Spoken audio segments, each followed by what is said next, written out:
गुलाबपुर एक छोटा सा प्यारा गांव था जहां हर कोई एक दूसरे को जानता था।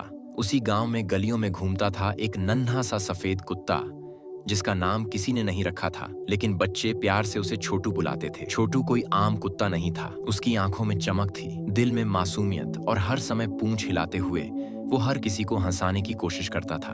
वह बिना किसी के सहारे जीता था, पर किसी की मदद करने में कभी पीछे नहीं हटता था। गांव के बच्चे उसके सबसे अच्छे दोस्त थे। वे उसके साथ गेंद खेलते, कान खींचते, उसकी पीठ पर बैठ जाते। पर छोटू कभी गुस्सा नहीं करता, बस खुशी खुशी सब सह लेता।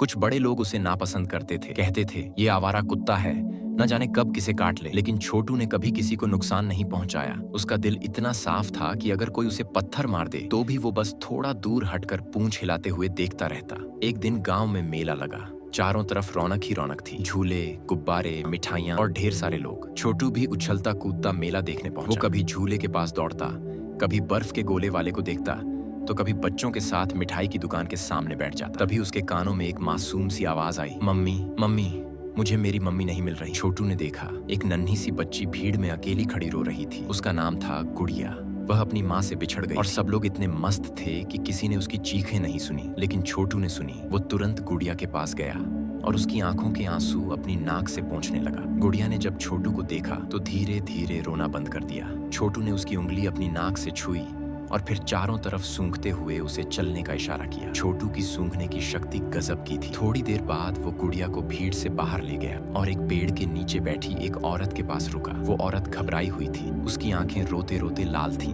वहीं थी गुड़िया की माँ बेटी ने एक दूसरे को देखा और फौरन गले लग गईं। वहां खड़े कुछ लोगों ने ये सब देखा और सबके चेहरे हैरानी से भर गए। सबने तालियां बजाईं और कहा, ये छोटू तो असली हीरो है। उस दिन से गांव में छोटू की इज्जत बढ़ गई। पहले जहां लोग उसे भगाते थे, अब वो उसे बुलाते थे और दुलारते। मंदिर के पुजारी ने रोज के लिए उसके लिए दूध और रोटियों की थाली रखनी शुरू कर दी। स्कूल की मैडम ने कहा, अब छोटू भी बच्चों के साथ स्कूल आएगा ताकि बच्चों की रखवाली कर सके। अब छोटू सुबह सुबह स्कूल के बाहर बच्चों का इंतजार करता, उनके साथ लाइन में खड़ा होता, प्रार्थना सुनता और स्कूल लगने पर गेट के पास बैठकर बच्चों के बैग की रखवाली करता। सब बच्चे उसे प्यार से गले लगाते, उसके लिए बिस्कुट लाते और लंच टाइम में उसे भी अपने साथ खिलाते। लेकिन किस्मत ने छोटू के लिए एक और बड़ा मौका रखा था।